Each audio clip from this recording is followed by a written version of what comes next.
Seri 5 Pedang Kayu Harum. Pendekar Sadis. Cerita, Ho Ping Hu. Audiobook, novel silat. Bab 50. Bagaimanakah Toan Kim Hong dapat bersama-sama dengan Siang Koan Wi Hong di Taigoan dan telah berkenalan dengan akrabnya? Terjadinya 3 hari yang lalu di sebuah hutan di lembah Sungai Venho. Ketika itu, seperti yang telah menjadi kesukaannya, Siang Koan Wi Hong berburu binatang hutan. Yang Kimnya selalu dibawanya, tergantung di punggung sedangkan tangannya memegang busur dan anak panah. Ketika melihat seekor kijang, dia cepat mengejarnya. Kijang itu masih muda dan gesit bukan main, berloncatan amat cepatnya dan menyusup-nyusup ke dalam semak-semak, kalau didekati meloncat lagi. Wi Hong sudah melepaskan anak panah 2 kali, yang sekali luput dan yang sekali lagi hanya menyerempet betis binatang itu, membuatnya menjadi semakin ketakutan, liar dan lebih cepat lagi larinya. Akan tetapi akhirnya Siang Koan Wi Hong dapat mendesaknya ke tepi sungai dan binatang itu kebingungan. Wi Hong memasang anak panah pada busurnya dan siap untuk membidikkan anak panahnya. Akan tetapi pada saat dia hendak melepaskan anak panah, tiba-tiba saja kijang itu mengeluarkan teriakan nyaring dan roboh terpelanting. Wi Hong terkejut bukan main dan cepat meloncat, akan tetapi dia melihat bayangan berkelebat dan seorang gadis cantik jelita telah berdiri di dekat bangkai kijang. Siang Koan Wi Hong terpesona dan memandang dengan melongo. Apa yang kau pandang?" bentak gadis itu sambil memandang dan bertolak pinggang. Siang Koan Wi Hong baru sadar dan dia tersenyum, menyimpan gendewanya, lalu menghampiri. Kukira ada bidadari yang turun dari kahyangan." "Nona, apakah Nona, manusia biasa?" Wanita itu adalah Kim Hong dan mendengar ucapan itu, Kim Hong juga tersenyum. Pemuda tampan ini sungguh mengagumkan dan juga menyenangkan hatinya. "Kalau aku bukan manusia, apakah kau kira aku setan atau siluman?" Siang Koan Wi Hong memandang ke kanan kiri. "Tempat ini amat sunyi, dan kijang ini tiba-tiba tewas sebelum kupanah, lalu muncul seorang seperti Nona. Begini, cantik jelita. Aku mendengar bahwa di tempat-tempat sunyi terdapat, siluman-siluman yang pandai mengubah diri menjadi wanita cantik melebihi bidadari, seperti, dongeng tentang Tiat Ki dalam dongeng Hong Sin Pong itu, begitu cantiknya sampai menjatuhkan hati Kaisar Tiong. Apa kau tidak dapat membedakan antara manusia dan siluman?" Kim Hong menanggapi, tidak marah disangka siluman karena cara pemuda itu mengatakannya sama sekali tidak terkandung nada menghina, melainkan memuji. Semakin gembiralah hati Siang Koan Wi Hong melihat betapa gadis yang cantik jelita itu mau menanggapinya, maka dia lalu pasang aksi, pura-pura memikat dan mengingat-ingat, mengerutkan alisnya, kemudian berkata dengan wajah berseri. Aku ingat. Dalam dongeng kitab kuno tentang siluman-siluman yang menyamar sebagai wanita cantik, terdapat tanda-tanda. Ada tanda yang, sebelumnya maaf, Nona. Kata kitab itu, kalau siluman rasa atau rubah menyamar sebagai wanita, satu hal tidak dapat dilenyapkannya, yaitu ekornya. Wanita cantik penyamaran siluman rubah itu tentu mempunyai ekor. Akan tetapi tentu saja aku tidak dapat membuktikan pada dirimu. Dia berhenti untuk melihat reaksi gadis itu. Akan tetapi Kim Hong masih tersenyum saja, dan agaknya tidak nampak marah sama sekali. Hal ini membuat Siang Koan Wi Hong menjadi semakin girang dan berani. Akan tetapi ada tanda lain lagi yang dapat kubuktikan pada dirimu, Nona. Kata kitab itu, seorang wanita penyamaran siluman rubah mempunyai 2 tanda yaitu pertama, karena tubuh yang diambilnya adalah tubuh wanita yang telah mati, maka lengannya akan terasa dingin seperti mayat kalau dipegang, dan dari hawanya keluar bau rubah yang khas. Nah, kalau aku boleh menyentuh lenganmu, Nona, dan kalau aku boleh mendekatimu tentu aku akan segera dapat membedakan apakah Nona seorang manusia biasa ataukah sebangsa siluman." Kim Hong tersenyum, sepasang matanya bersinar-sinar dan wajahnya yang cantik manis itu berseri. Ia juga merasa gembira oleh sikap pemuda itu. Maka ia menyingsingkan lengan baju sebelah kiri dan menyorongkan lengan kirinya itu kepada Wi Hong sambil berkata dengan senyum. "Nah, periksalah." Siang Koan Wi Hong girang bukan main dan dia menelan ludahnya melihat sebuah lengan yang berkulit begitu mulus, putih dan lembut, halus dan seperti lilin birau. Dia pun melangkah maju mendekat, lalu menggunakan tangan kanannya untuk menyentuh, bahkan setelah ujung jari-jari tangannya menyentuh kulit halus lunak hangat itu dengan sepasang matanya tetap menatap wajah Kim Hong untuk melihat reaksinya, dan melihat bibir Nona itu tetap tersenyum. jari-jari tangannya lalu melanjutkan dengan meraba-raba lengan dan memegangnya dengan mesra. Kim Hong menarik lengannya dengan gerakan halus sambil berkata dengan senyum. Bagaimana, dingin seperti mayatkah? Siang Koan Wee Hong tersenyum lebar dan memandang dengan mata berseri. Ah, sama sekali tidak. Sebaliknya malah, begitu hangat, halus dan lunak, dan yang tercium olehku hanya keharuman seperti bunga setaman. Kim Hong tersenyum gembira, akan tetapi berlagak tak senang. Engkau seorang perayu. Siapakah engkau? Siang Koan Wee Hong menjura. Perkenalkan, Nona, namaku Siang Koan Wee Hong. Aku sedang berburu di hutan ini dan mengejar-ngejar kijang itu sampai ke tepi sungai. Setelah aku berhasil menyudutkannya dan siap hendak melepas anak panah, tahu-tahu kijang itu roboh dan tewas, lalu muncul Nona. Siapakah Nona dan bagaimana seorang wanita muda seperti Nona dapat berada di tempat sunyi terpencil seperti ini? Namaku Toan Kim Hong. Nama yang indah sekali, seperti orangnya. Dan si Toan? Apakah ada hubungan dengan keluarga pangeran? Kim Hong mengangguk. Siang Koan Wee Hong menjura lagi. Maaf. Kiranya Nona adalah seorang putri yang berdarah bangsawan. Sungguh sikap saya layak dihukum. Kim Hong menarik napas panjang. Sudahlah, urusan kebangsawanan itu dahulu, sekarang aku adalah orang biasa saja. Aku kebetulan lewat di sini dan selagi menikmati keheningan tempat ini, aku melihat seekor kijang. Karena perutku lapar, maka aku segera merobohkannya dengan sambitan jarumku.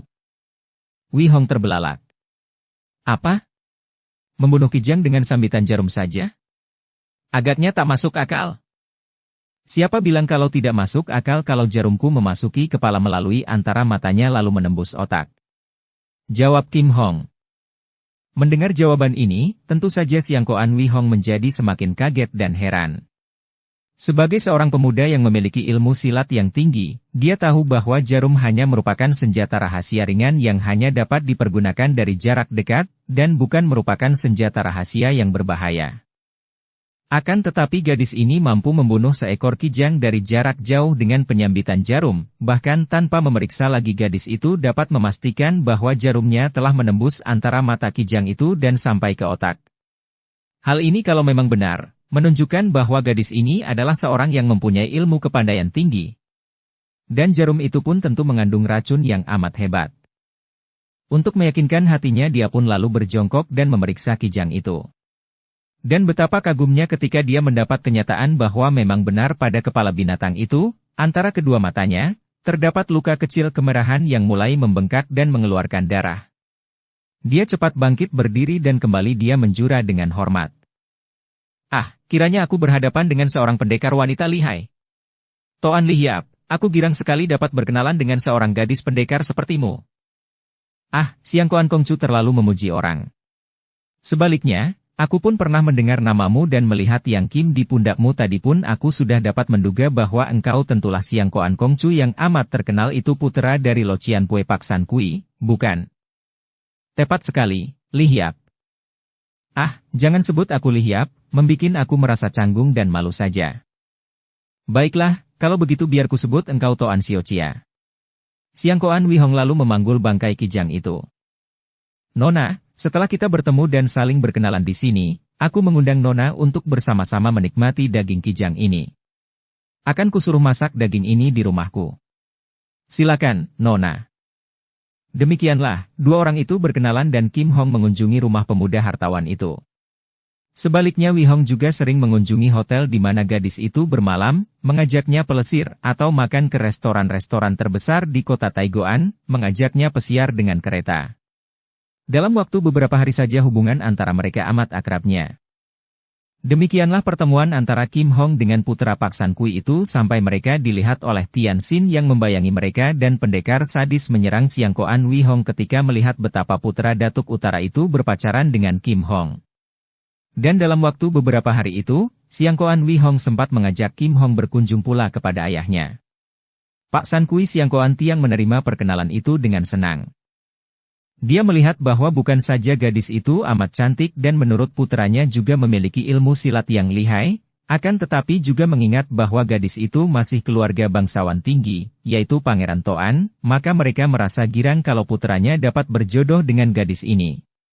Terutama sekali setelah dia mendengar bahwa gadis itu adalah putri dari mendiang Pangeran Toan Suong seperti pengakuannya, diam-diam dia terkejut dan semakin kagum. Dia pernah mengenal pangeran pemberontak itu, dan maklum bahwa kepandaian pangeran itu tidak berada di bawah tingkatnya. Bahkan akhirnya dia mendengar bahwa sebelum meninggal, pangeran itu bersama istrinya telah menemukan ilmu peninggalan Menteri Tehu sehingga kabarnya memiliki ilmu kepandaian yang sukar dicari tandingannya. Ketika Tianxin menyerang Xiangkoan Wei Hong dengan ganas karena pemuda ini sudah marah sekali dan ingin membunuhnya, Kim Hong membela sahabat barunya ini dan ketika Tianxin melarikan diri karena pemuda ini tidak mau berkelahi melawan kekasihnya, Kim Hong lalu mengejar dan minta kepada Xiangkoan Wei Hong untuk melaporkan kepada ayah pemuda itu. Dengan ginkangnya yang memang lebih tinggi daripada Tianxin, Kim Hong berhasil membayangi pemuda itu tanpa diketahuinya, dan darah ini dapat melihat pondok kecil yang disewa pemuda itu di tepi kota. Maka ia pun cepat meninggalkan tempat itu dan menyusul Xiangkoan Wei Hong ke rumah Pak San Kui.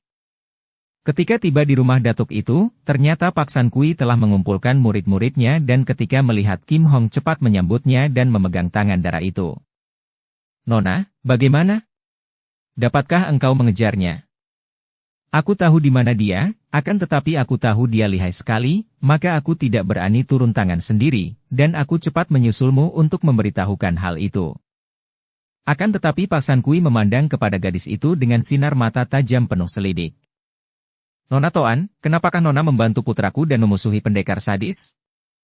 Pertanyaan ini diajukan secara tiba-tiba dengan suara keras penuh desakan, karena memang kakek ini menaruh curiga dan sengaja menanya secara tiba-tiba untuk membuat gadis itu tidak dapat membohong tanpa diketahuinya. Akan tetapi gadis ini bersikap tenang, dan di bawah sinar lampu yang terang itu nampak betapa gadis itu memandang kepada penanyanya dengan penasaran. "Ah, apakah Lo Qianpui belum tahu? Bukankah pendekar sadis yang membunuh pamanku, Pangeran Toan Ong di kota raja? Lo Qianpui, biarpun mendiang ayahku dianggap pemberontak oleh kota raja, akan tetapi telah diampuni, dan bagaimanapun juga, Toan Ong yang dibunuh pendekar sadis itu adalah pamanku sendiri. Maka, aku tentu saja menganggap pendekar sadis sebagai musuhku. Ayah, selain itu, juga kami berdua saling mencinta.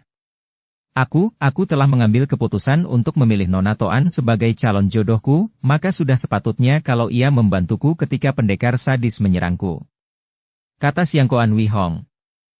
Kim Hong mengerling ke arah pemuda itu dan sepasang pipinya berubah merah, akan tetapi ia tidak berkata sesuatu. "Jadi engkau sudah tahu di mana dia berada, Nona?" tanya Pak San Kui Xiangkoan Tiang. Gadis itu mengangguk. "Sebaiknya kalau malam ini juga kita menyerbunya, selagi dia lengah," katanya. "Memang itu pun menjadi rencana kami," kata Pak San Kui. "Akan tetapi, kita masih menanti datangnya pasukan Siong Chiang Kun." "Ah, jangan menggunakan pasukan, Lo Qianpui," tiba-tiba Kim Hong berkata sambil mengerutkan alisnya. "Kenapa menghadapi satu orang saja harus menggunakan pasukan? Lo Qianpui sendiri adalah seorang sakti, belum lagi Lo Qianpui masih dibantu oleh putra Lo Qianpui yang lihai dan juga ada lagi murid-murid Lo Qianpui ini yang terkenal pula. Dan, kalau Lo Qianpui percaya kepadaku, aku pun dapat membantu. Padahal, bukan aku sombong, kalau aku dibantu oleh Xiangkoan Kongcu seorang saja, aku pun sudah akan mampu menandinginya." Tentu saja Pak San Kui menganggap gadis ini bicara sombong. Betapapun lihainya, mana mungkin gadis ini mampu melawan pendekar sadis? Dia sendiri saja gentar menghadapi pendekar yang telah mampu menewaskan si Tian Ong dan para muridnya itu. Akan tetapi karena gadis ini pun merupakan pembantu yang lumayan, dia diam saja tidak menanggapi sikap yang dianggapnya sombong itu. Akan tetapi diam-diam Xiangkoan Wei Hong mempercayai omongan gadis itu karena dia sudah melihat sendiri betapa gadis itu mampu menandingi pendekar sadis, bahkan pendekar itu yang kelihatan gentar dan melarikan diri, maka dia pun cepat berkata, "Ayah, kalau Toan Xiuqia membantu kita, aku yakin kita akan mampu menghancurkan pendekar sadis." "Lo Qianpui, sebetulnya, sudah lama aku sendiri pun ingin sekali bertemu dengan pembunuh pamanku itu dan membalas dendam. Oleh karena itulah, maka sekarang ini sama sekali bukan berarti aku membantu Lo Qianpui, bahkan dapat dikatakan sebaliknya, pihak Lo Qianpui yang membantu aku agar berhasil membalas dendam." Karena aku tidak mau gagal, maka kuharap Lo Cianpue jangan mengerahkan pasukan. Mengapa Nona mengatakan begitu? Pendekar sadis adalah seorang yang amat lihai. Kalau kita menyerbu menggunakan pasukan besar, tentu sebelumnya dia akan lebih dulu mengetahui dan dapat melarikan diri sehingga usaha kita akan sia-sia belaka. Sebaliknya kalau yang menyergapnya hanya kita saja, yang semua memiliki ilmu kepandaian cukup tinggi, maka kita tentu akan dapat datang tanpa menimbulkan suara dan dapat menyergapnya, tidak memberi kesempatan kepadanya untuk melarikan diri. Maka, kuusulkan agar Lo Cianpue sendiri, dibantu oleh Pak Tian Sem Leong, Siang Koan Kongcu dan aku sendiri, kita berenam sudah lebih dari cukup untuk menandingi dan merobohkannya. Jangan membawa pasukan. Pak San Kui mengangguk-angguk. Kini dia melihat benarnya ucapan gadis itu, dan diam-diam dia girang bahwa putranya dapat menarik gadis ini sebagai sahabat. Kini dia yakin pasti akan berhasil membalas dendam, bukan hanya mengalahkan pendekar sadis, bahkan membunuhnya. Baik, kita berangkat sekarang tanpa pasukan. Katanya dan mereka berenam lalu berangkat. Kim Hong berjalan lebih dulu sebagai penunjuk jalan. Pondok itu memang terpencil di pinggir kota. Dan malam sudah larut, suasana amat sunyi. Agaknya semua penghuni rumah sudah tidur dan tidak terdengar suara apapun. Dengan hati-hati Kim Hong memberi isyarat-isyarat kepada teman-temannya dan mereka berenam mengurung pondok kecil itu. Kim Hong sendiri bersama Pak San Kui menghampiri pintu depan, dan terdengarlah Pak San Kui berseru, seperti yang telah mereka rencanakan. Pendekar sadis! Kami telah mengetahui tempat sembunyimu. Keluarlah untuk menerima kematian. Sejenak sunyi saja. Pak San Kui yang menjadi tidak sabaran itu menggedor pintu. Pendekar sadis, keluarlah, kalau tidak, akan kurobohkan pondok ini. Jangan dirobohkan pondokku. Terdengar teriakan dan pintu depan terbuka, seorang laki-laki tua keluar dari pintu itu. Dari dalam terdengar suara nyaring. Paman, jangan keluar. Akan tetapi terlambat. Melihat seorang pria tua keluar, Pak San Kui menggerakkan huncuenya. Terdengar jerit orang itu yang terpelanting roboh tak bergerak lagi. Pak San Kui sendiri sampai terkejut. Tak disangkanya bahwa orang yang keluar itu sama sekali tidak memiliki kepandaian silat sehingga begitu mudah roboh dan tewas. Karena rumah itu menurut Kim Hong adalah tempat sembunyi pendekar sadis, maka tentu saja dia tadi menyangka bahwa yang keluar tentu bukan orang sembarangan. Akan tetapi, membunuh orang, baik yang bersalah maupun yang tidak, bagi datuk ini tiada bedanya, maka dia pun sama sekali tidak peduli. Putranya, murid-muridnya dan juga Kim Hong memandang tanpa mempedulikan, melainkan memperhatikan ke dalam pondok melalui pintu yang kini telah terbuka itu. Akan tetapi tidak terdengar sesuatu dari dalam pondok, juga tidak nampak sesuatu muncul dari situ. Tian Xin yang tadinya sedang merebahkan diri di dalam pondok itu, begitu mendengar suara Pak San Kui, sudah meloncat ke atas dan membuka genteng, lalu mengintai dari atas. Dia melihat Pak San Kui datang bersama Siang Koan Wei Hong dan Pak Tian Sem Leong dan sama sekali tidak merasa gentar. Akan tetapi yang membuat dia meragu adalah melihat Kim Hong berada pula di situ bersama mereka.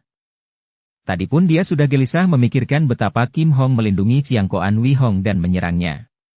Dan kini ternyata gadis itu agaknya telah bersekutu dengan musuh besarnya. Hal ini mendatangkan rasa nyeri daripada ketika melihat gadis itu berciuman dengan Siang Koan Wei Hong tadi. Kalau memang Kim Hong sudah mengambil keputusan bersekutu dengan Datuk Utara itu untuk memusuhinya, dia pun tidak takut. Demikian suara hatinya yang terasa nyeri, kecewa, berduka dan marah. Maka dia pun bangkit berdiri di atas atap rumah itu. Sinar bintang-bintang membuat dia nampak seperti tubuh siluman yang tiba-tiba muncul di situ. Akan tetapi suaranya masih halus walaupun mengandung teguran keras. Kim Hong, begitu tidak tahu malukah engkau, merendahkan diri menjadi kaki tangan Pak San Kui? Kemudian dia melayang turun di depan Pak San Kui sambil menudingkan telunjuknya. Pak San Kui, tua bangka keparat? Kalau memang engkau seorang datuk dan seorang laki-laki sejati, hayo lawanlah aku, keroyoklah dengan murid-muridmu, akan tetapi jangan ikut-ikutkan orang lain. Sebelum Pak San Kui menjawab, tiba-tiba Kim Hong tertawa dan berkata dengan nada menghina. Hihik, pendekar sadis. Apakah engkau telah buta dan tidak melihat dengan siapa kau berhadapan? Lo Cianpue Siang Koan Tiang adalah datuk dunia utara, seorang Lo Cianpue yang gagah perkasa. Dia sendiri saja sudah cukup untuk membikin engkau mampus, siapa butuh mengeroyokmu? Mendengar ucapan ini, Pak San Kui terkejut. Ucapan itu memang bermaksud baik, akan tetapi sungguh merugikannya. Dan setelah mendengar gadis itu bicara demikian, tentu dia akan merasa rendah dan malu kalau begitu maju lalu mengeroyok musuhnya itu. Maka dia pun mengerling ke arah putranya dan 3 orang muridnya. Aku akan menghadapinya sendiri. Kalian tahu kapan untuk turun tangan mencegah dia melarikan diri? Setelah berkata demikian dan merasa yakin bahwa putranya dan 3 orang muridnya dapat mengerti apa yang dimaksudkannya, tiba-tiba saja Pak San Kui sudah menerjang ke depan dengan senjatanya yang ampuh, yaitu Huncue Maut itu. Nampak api menyambar dari dalam Huncue yang kemudian menjadi sinar menyambar ke arah muka dan leher Tianxin. Cepat bukan main gerakan ini, akan tetapi Tianxin sudah mengelak ke belakang. Kim Hong melihat gerakan itu, kemudian melihat betapa kakek itu menggerakkan tangan kirinya dan lengan kiri itu mulur sampai panjang mengejar atau membuat serangan susulan ke arah kepala Tianxin. Duh! Tianxin menangkis dan keduanya terdorong 2 langkah ke belakang. Melihat ini, Kim Hong diam-diam terkejut dan kagum akan kelihayan datuk ini yang selain memiliki senjata Huncue yang berbahaya, juga memiliki lengan kiri yang dapat mulur panjang dan tentu saja amat berbahaya pula. Sementara itu, Siang Koan Wee Hong dan Pak Tian Sem Leong hanya mengurung tempat itu, siap untuk membantu karena mereka maklum bahwa kehadiran Kim Hong tentu saja membuat Pak San Kui merasa sungkan untuk melakukan pengeroyokan. Akan tetapi mereka tahu bahwa kalau sampai Pak San Kui terdesak, mereka berempat tentu akan segera turun tangan mengeroyok. Maka Siang Koan Wee Hong lalu mendekati Kim Hong. Adik manis, kalau dia terlalu berat bagi ayah, kita baru akan turun tangan mengeroyoknya. Dia memang orang yang berbahaya sekali. Kim Hong tidak menjawab, seperti tidak mendengar ucapan itu, melainkan menonton perkelahian itu dengan penuh perhatian. Dan perkelahian itu memang amat menegangkan untuk ditonton.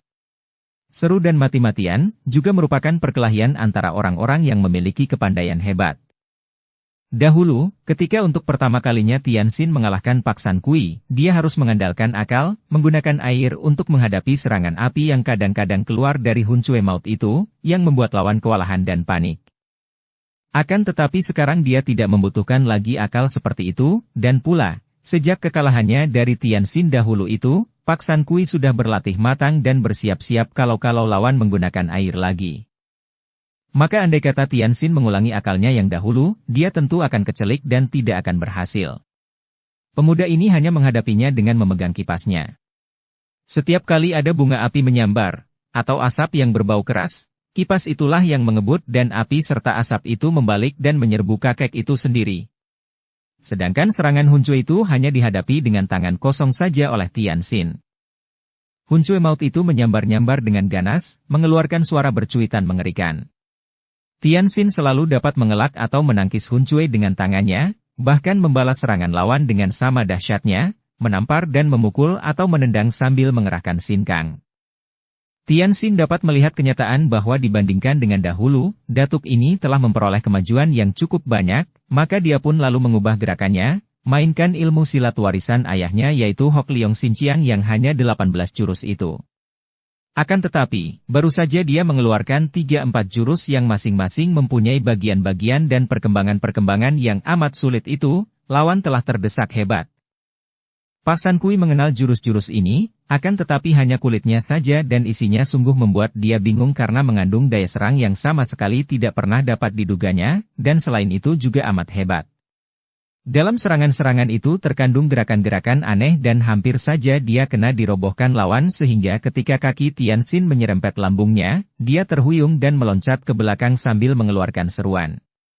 Seruan ini dikenal oleh Siang Koan Wee Hong dan Pak Tian Sem Leong, maka mereka itu segera bergerak untuk membantu. Akan tetapi tiba-tiba berkelebat bayangan menghadang mereka disertai bentakan. Tahan dulu. Siang Koan Wee Hong terkejut melihat bahwa yang menghadang itu adalah Kim Hong. Gadis ini berkata, "Tadi sudah diadakan janji bahwa tidak akan ada pengeroyokan. Kalau kalian ingin mencoba kelihayan musuh, biarlah pendekar sadis menghadapi kalian. Dan karena tingkat kepandaian kalian masih rendah, kalian berempat boleh saja maju berbareng untuk menghadapinya. Hei, pendekar sadis tinggalkan dulu Pak San Kui dan hadapi mereka ini. Aku sendiri ingin merasakan kelihayan Huncue Maut." Setelah berkata demikian, Kim Hong sudah meloncat ke dalam arena pertempuran itu sambil mencabut sepasang pedangnya dan langsung menerjang Pak San Kui. Perubahan sikap gadis ini sungguh mencengangkan semua orang. Akan tetapi, kalau Xiang Goan Wei Hong menjadi kaget dan marah sekali, sebaliknya Tian Xin yang juga kaget itu merasa girang bukan main. Tadinya dia sudah merasa bingung dan gelisah kalau terpaksa harus menghadapi gadis itu sebagai musuh. Biarpun hatinya masih panas kalau mengingat akan adegan romantis dan mesra antara Kim Hong dan Xiang Goan Wei Hong, namun pembalikan sikap Kim Hong yang kini jelas berpihak kepadanya itu membuatnya girang sekali dan begitu melihat Kim Hong menyerbu Pak San Kui. Dia pun lalu meloncat ke belakang untuk menghadapi Xiang Goan Wei Hong dan Pak Tian Sem Leong yang segera mengurung dan mengeroyoknya dengan serangan-serangan yang bertubi-tubi. Terutama sekali, Xiang Goan Wei Hong menyerang dengan penuh kebencian dan kemarahan. Pemuda hartawan ini kecewa bukan main melihat betapa Kim Hong, gadis yang menjatuhkan hatinya, yang disangkanya telah terjerat olehnya, ternyata kini malah membantu Tian Xin. Dan timbullah kecurigaannya bahwa memang gadis itu sengaja bersikap baik kepadanya untuk memancingnya, memancing ayahnya untuk menghadapi pendekar sadis di tempat sunyi itu. Dan teringatlah dia betapa gadis itulah yang menganjurkan agar mereka berenam saja yang menghadapi pendekar sadis dan melarang agar jangan menggunakan pasukan. Teringat akan ini, keringat dingin membasahi dahi Xiang Goan Wei Hong dan dia menyerang semakin dahsyat, dibantu oleh 3 orang suhengnya yang sudah membentuk barisan Sakatin, barisan segi 3, itu. Tian Xin menghadapi 4 orang pengeroyoknya dengan tenang-tenang saja. Akan tetapi karena untuk menghadapi pengeroyokan 4 senjata itu lebih enak kalau menggunakan senjata pula, maka selain kipasnya, dia pun lalu mencabut Gin Hua Kiam dan memutar pedangnya untuk melindungi dirinya dan kipasnya kadang-kadang menyambar dengan totokan-totokan maut. Akan tetapi, Tian Xin tidak dapat mencurahkan seluruh perhatian terhadap 4 orang pengeroyoknya itu karena dia merasa khawatir kalau Kim Hong terancam bahaya, walaupun dia maklum bahwa kepandaian gadis itu kiranya tidak berada di sebelah bawah tingkat Pak San Kui. Pak San Kui sendiri yang tadinya tercengang dan marah melihat betapa gadis itu membalik dan memihak musuh, dengan kemarahan meluap menghadapi Kim Hong. "Bagus," bentaknya. "Memang anakku yang buta, tidak tahu bahwa engkau adalah seekor siluman yang jahat. Mampuslah kau di tanganku." Kakek itu segera menghisap huncuenya dan sekali dia menggerakkan huncue, ada bunga api menyambar ke arah muka Kim Hong, disusul tiupan asap dari mulutnya dan dibarengi pula dengan totokan-totokan maut dari ujung huncue. Sungguh merupakan serangan maut yang amat hebat. Kim Hong sejak tadi sudah melihat dan mempelajari kepandaian lawan, maka gadis ini mengerahkan ginkangnya yang istimewa, sudah melesat ke atas untuk mengelak dari serangan bertubi-tubi itu. Akan tetapi tangan kakek itu sudah menyambar, mulur sampai 2 kali panjang lengan biasa, mencengkeram ke arah dada Kim Hong. "Ih!" Kim Hong berseru dan pedangnya berkelebat menyambar untuk membacok lengan yang panjang mengerikan itu. Pak San Kui kembali meniupkan asapnya dan menarik tangannya. Karena asap itu selain amat kuat juga mengandung bau yang menyesakkan napas, terpaksa Kim Hong berjungkir balik di udara itu saja sudah menunjukkan kemahiran ginkang yang amat hebat. Dan sambil berjungkir balik ini Kim Hong sudah memindahkan pedang di tangan kirinya ke tangan kanan yang memegang 2 pedang, sedangkan tangan kirinya bergerak, sinar merah menyambar dari atas ke arah kepala dan dada Pak San Kui. Pak San Kui terkejut sekali dan dengan cepat dia memutar huncuenya menangkis. Terdengar suara nyaring berkerincingan ketika jarum-jarum merah itu terpukul runtuh. Akan tetapi, gadis itu telah turun ke atas tanah dan menyerang lagi dengan sepasang pedangnya, gerakannya aneh luar biasa sehingga yang nampak hanya 2 gulungan sinar hitam yang bergulung-gulung seperti 2 ekor naga hitam mengamuk. Pak San Kui menangkis beberapa kali sehingga nampak bunga-bunga api berhamburan, dari mulut huncue dan juga dari pertemuan senjata mereka. Kembali Pak San Kui merasa terkejut bukan main. "Tahan," serunya dan dia pun meloncat ke belakang. Kim Hong menyilangkan sepasang pedang hitamnya di depan dada sambil memandang dengan senyum mengejek. "Pak San Kui, kau hendak bicara apa lagi?" tanyanya. Sikapnya yang tadinya menghormat datuk itu kini lenyap, berubah menjadi sikap dan suara penuh ejekan. Pak San Kui mengerutkan alisnya dan memandang tajam, penuh selidik. Dan teriakannya tadi ternyata juga menghentikan pertandingan antara Tian Xin yang dikeroyok 4. Agaknya puteranya, dan juga 3 orang muridnya, mengira bahwa teriakan itu ditujukan untuk semua sehingga mereka berempat pun meloncat ke belakang dan tentu saja Tian Xin juga menunda gerakannya. Dia ingin tahu apa yang akan dikatakan oleh kakek itu. Nona, aku pernah mendengar tentang jarum merah dan Hokmo Siang Kiam. Ada hubungan apakah engkau dengan Lam Sin? Pertanyaan yang persis sama dengan yang pernah diajukan oleh si Tianong kepadanya. Sekali ini Tianxin diam saja, dan Kim Hong menjawab seperti ketika ia menjawab si Tianong. Lam Sin sudah tidak ada, yang ada hanyalah Toan Kim Hong saja. Tapi, Lam Sin adalah Datuk Selatan, masih rekan dan segolongan denganku. Cukup. Kalau engkau takut menghadapiku, katakanlah, tua bangka, bentak Kim Hong. Tentu saja bentakan ini membuat Pak San Kui marah bukan main. Ia tahu bahwa gadis ini ternyata lihai sekali, dan mungkin sudah mewarisi semua kepandaian datuk yang bernama Lam Sin. Akan tetapi hal itu bukan berarti bahwa dia takut menghadapinya, hanya kalau gadis selihai ini sekarang berpihak kepada Tianxin, sungguh amat berbahaya bagi pihaknya. Kini mendengar makian dan bentakan Kim Hong, dia lupa akan semua kekhawatiran itu, terganti rasa kemarahan besar sekali dan dia pun membentak. Bocah yang bosan hidup. Dan Huncuenya sudah menyerang lagi. Kim Hong tersenyum mengejek dan menggerakkan sepasang pedangnya pula. Melihat betapa mereka sudah mulai bertempur lagi, Siang Koan Wee Hong dan Pak Tian Sem Leong juga segera menyerbu Tianxin yang menghadapi mereka sambil tersenyum dan memandang rendah. Akan tetapi pemuda ini tetap membagi perhatiannya kepada Kim Hong karena dia tidak ingin gadis itu celaka di tangan Datuk Utara yang lihai itu. Diam-diam Kim Hong merasa gembira sekali karena semenjak ia meninggalkan Pulau Teratai Merah, berkelana di dunia Kang Ou sampai mendapatkan julukan Lam Sin, baru beberapa kali saja memperoleh lawan yang cukup tangguh. Pertama sekali adalah Tianxin yang telah berhasil mengalahkannya, mengalahkan ilmu silatnya dan juga menundukkan hatinya, pria pertama yang ia serahi tubuhnya sebagai tanda takluk. Kemudian ia bertemu dengan si Tianong yang merupakan lawan yang tangguh pula. Dan kini, Pak San Kui juga merupakan lawan yang menggembirakan karena memang amat lihai. Kim Hong harus mengerahkan seluruh kepandaian dan tenaganya, barulah ia dapat mengimbangi kehebatan kakek itu.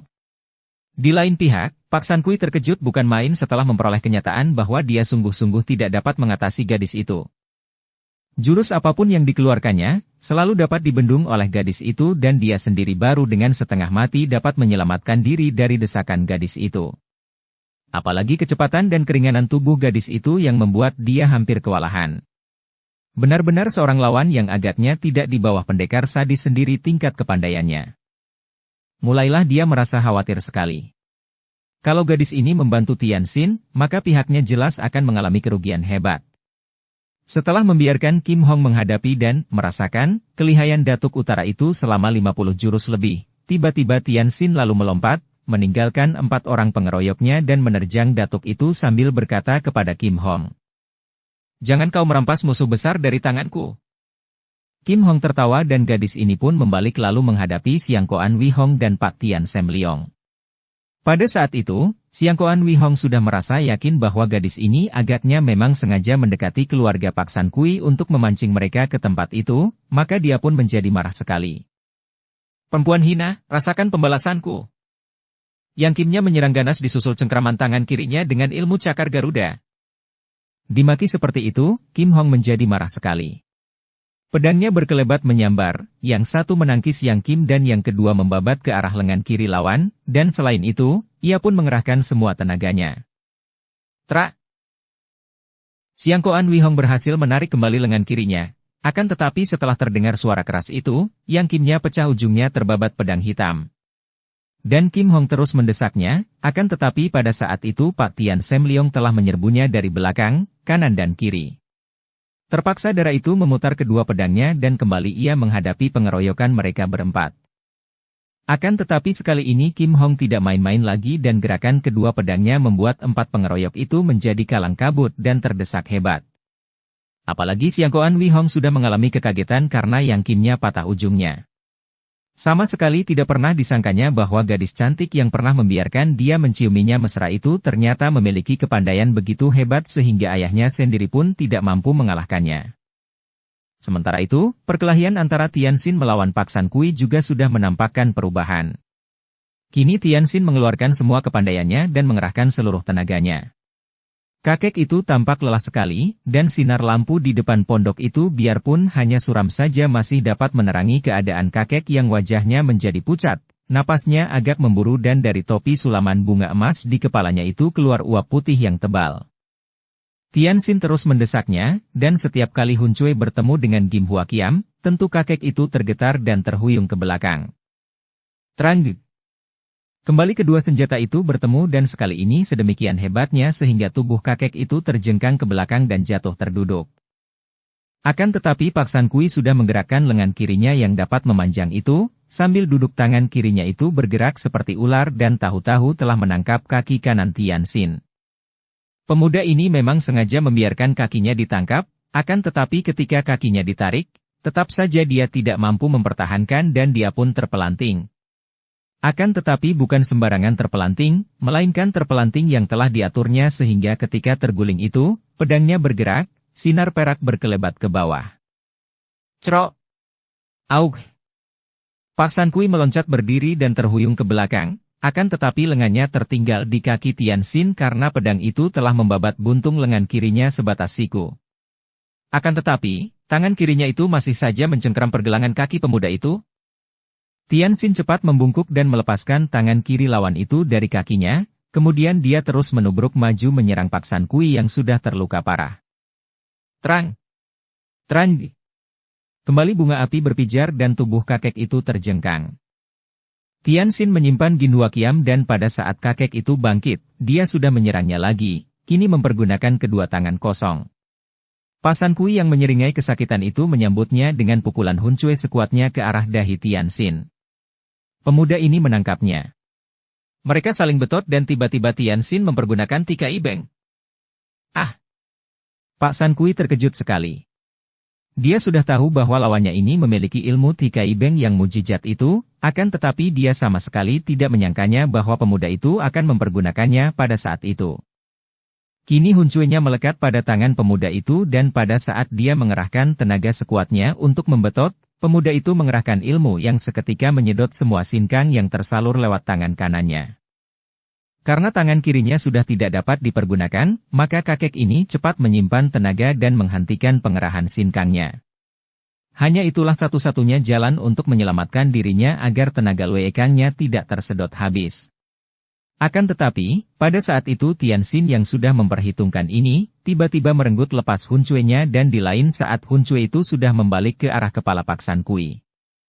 Prak! Hun Cui itu remuk, pecah berantakan, tetapi tubuh kakek itu terguling, kepalanya bagian pelipis mengucurkan darah. Tianxin membuang Hun Cui yang sudah remuk itu dan meloncat mendekati untuk memeriksa apakah lawannya telah tewas. Baru saja dia membungkuk, tiba-tiba kaki Pak San Kui bergerak cepat. Des!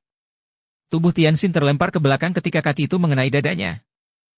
Untung bahwa dia tadi cepat mengerahkan tenaga Tiante Xinjiang yang melindungi dadanya sehingga ketika kena tendang, dia hanya terlempar saja dengan dada terasa agak nyeri, akan tetapi tidak sampai terluka dalam.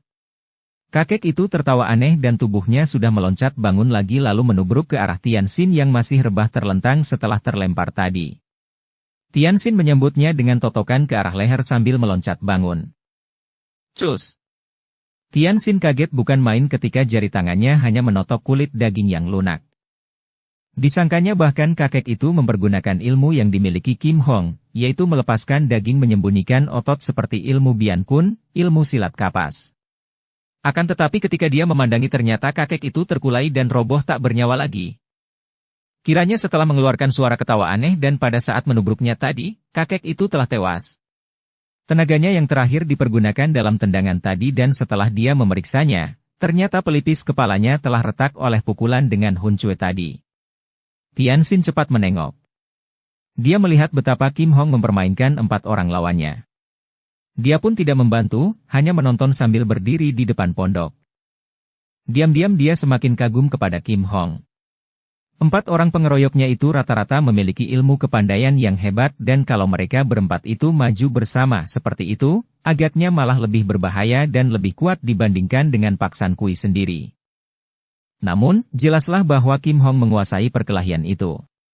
Darah ini membagi-bagi serangan seenaknya, dan dengan ginkangnya yang luar biasa ia seperti beterbangan ke sana kemari, Seperti seekor kupu-kupu lincah beterbangan di antara 4 tangkai bunga.